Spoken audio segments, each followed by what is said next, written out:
Salut, c'est Charlie de la chaîne Benetton Studio. Cela fait 1 an que j'économise pour pouvoir me faire plaisir et enfin m'acheter ma super tablette graphique. Cette économie, je l'ai fait avec de l'argent que je gagne via mon partenariat avec Amazon, car je touche une commission sur les commandes que vous faites lorsque vous passez par des liens que j'ai mis en description. Bien sûr, cette tablette sera aussi en description, donc si vous voulez avoir plus de détails ou sur les caractéristiques du produit, vous pouvez aller tout de suite vérifier ça. D'ailleurs, tous ceux qui veulent m'aider à contribuer sur du matériel dans ma chaîne et qui n'ont pas forcément les moyens de m'aider, sachez que sur ma page Tipeee, on peut désormais pouvoir visualiser des publicités. Ça vous prend que quelques minutes, je ne toucherai que quelques centimes, mais j'accepte toute contribution.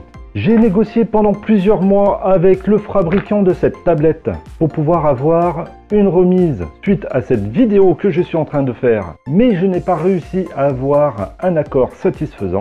J'ai donc décidé de faire le tour de cette tablette et de faire ressortir les plus mauvais points que je pourrais trouver, mais bien sûr les bons points aussi, parce que je ne l'ai pas choisi pour rien non plus cette tablette. Donc je vais la déballer maintenant, on va voir en détail ce qu'elle contient.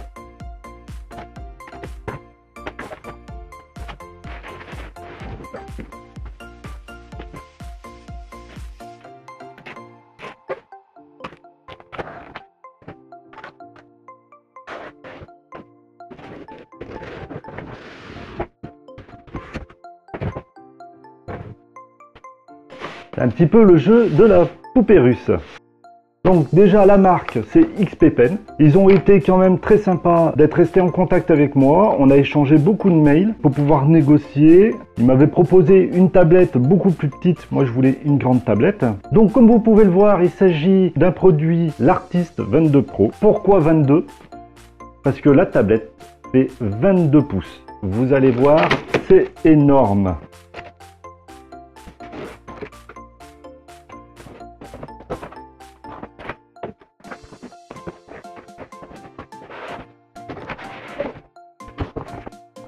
Donc voici la bête.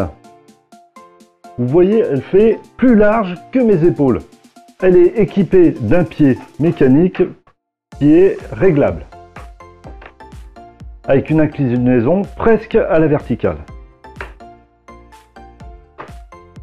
Alors j'ai retiré le film plastique de protection et on peut voir que il n'y a pas de film anti-reflet. Et oui, là on me voit bien, voilà, coucou, on me voit bien. Ça déjà c'est un super point négatif. Ça j'espérais pourtant avoir un film en anti-reflet. Pourtant j'avais vu sur d'autres tests qu'il y en avait, donc bon c'est bizarre. Ensuite ici on peut voir qu'il y a les touches de réglage.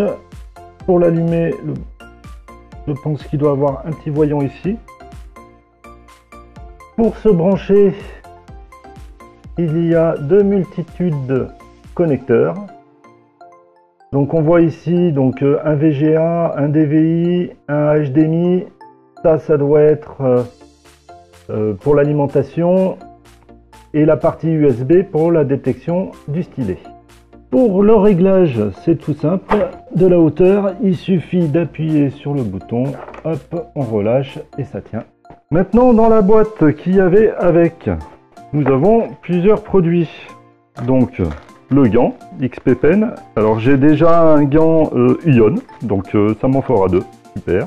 Un stylet, donc une prise d'alimentation avec l'alimentation pour convertir la tension. On a un deuxième stylet, un stylet de remplacement. On a le câble VGA, le support qu'on va voir un peu plus en détail tout de suite après, le câble d'alimentation pour les stylets, le câble USB pour raccorder la tablette pour la détection du stylet et un câble HDMI.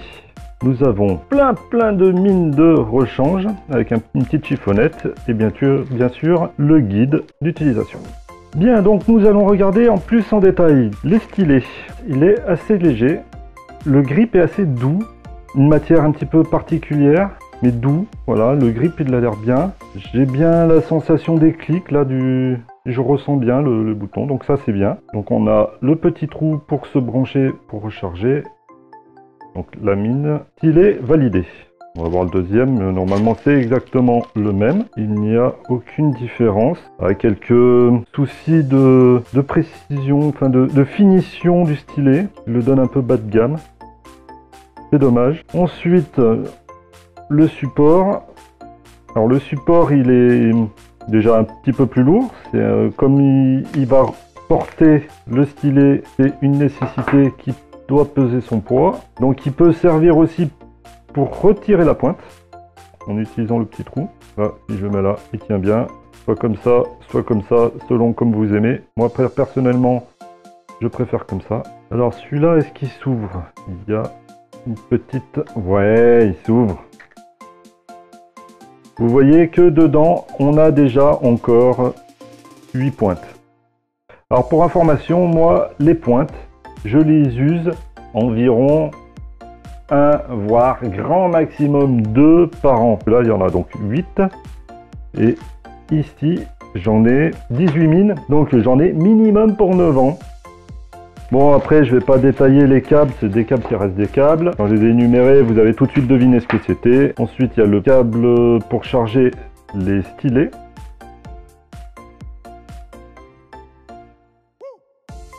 Donc oui, bah c'est... J'utilise une tablette Uion, alors c'est pas une tablette à écran, à un stylet qui est rechargeable aussi, comme celui-ci, et que c'est exactement le même câble.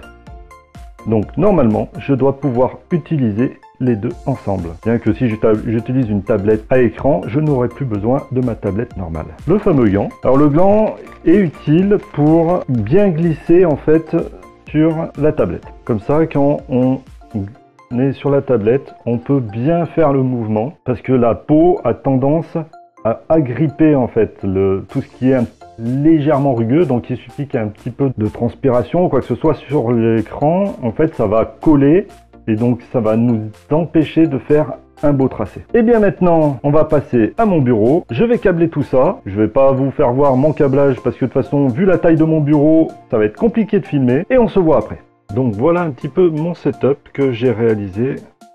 Donc normalement j'avais 2 écrans, mais je dois dire qu'avec le pied, il prend énormément de place à l'arrière, on s'en rend pas compte. Mais il a fallu que je vire un des écrans et que maintenant il se retrouve tout seul. Alors j'ai enfin réussi à trouver un angle de vue pour la caméra pour qu'il n'y ait pas de reflet sur la tablette pour pouvoir vous la montrer. Ça a été quand même très difficile parce que comme il n'y a, comme je l'ai dit, pas de film anti-reflet, la moindre petite lumière et on est ébloui. Vous pouvez voir déjà comment j'ai pu l'installer. L'écran a été reconnu tout de suite et automatiquement avec Windows. Je sais qu'elle peut fonctionner sur Mac, mais je ne suis pas un expert de ce côté-là. Par contre, pour que le stylet soit reconnu, il a fallu installer les pilotes qui ne sont pas fournis avec la boîte. Ils sont disponibles directement et gratuitement sur le site de XPPen. Ces pilotes vous permettent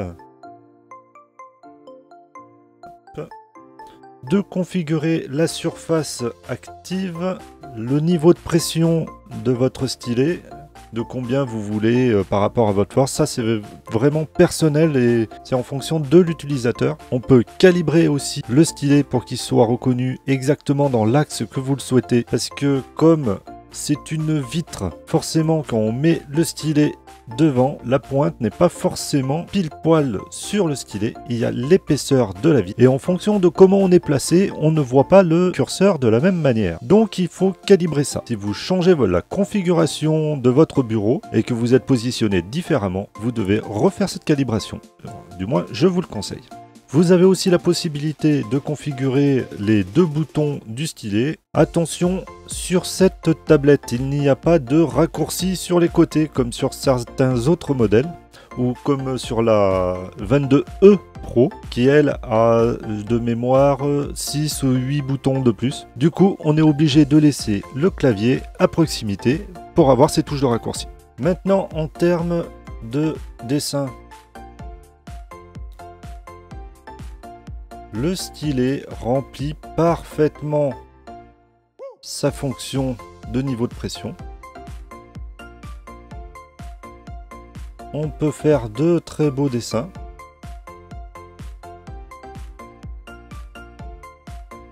En tout cas, personnellement, je l'ai essayé déjà pour faire l'avatar pour un youtubeur et ça s'est avéré d'une simplicité incroyable.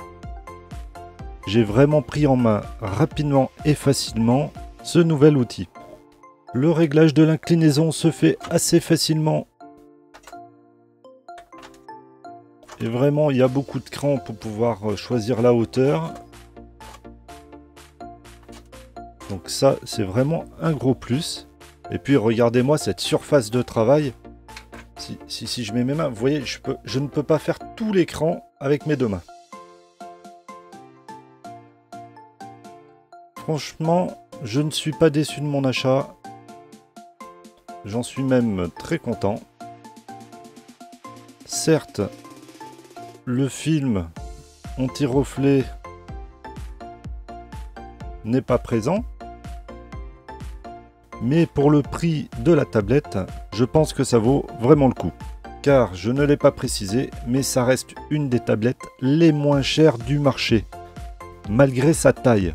Je parle bien par rapport aux gammes telles que Uion ou Gaemon. Car pour moi, Wacom est hors catégorie puisqu'ils sont à des prix déraisonnables. De l'ordre de 3 ou 4 fois le prix. Comme vous pouvez le voir, je peux dessiner facilement. J'interagis facilement sur la tablette, sans trop de crainte. Donc voilà pour mon test sur cette tablette. Je vous remercie car c'est grâce à vous que j'ai pu me la procurer. N'hésitez pas à me demander en commentaire si vous avez des questions, des suggestions. Vous trouverez tous les liens de cette vidéo en description, le lien pour la tablette graphique, le lien pour mon compte Tipeee que vous pouvez m'aider financièrement ou alors en visualisant des publicités gratuitement. Il y a aussi en description les liens de mes différents réseaux sociaux. Avec Discord, c'est mon réseau le plus actif qui me permet de vous aider directement si vous avez des questions ou si vous voulez des conseils. Vous pouvez aussi montrer vos dessins à la communauté. Et d'ici ma prochaine vidéo, je vous dis à plus.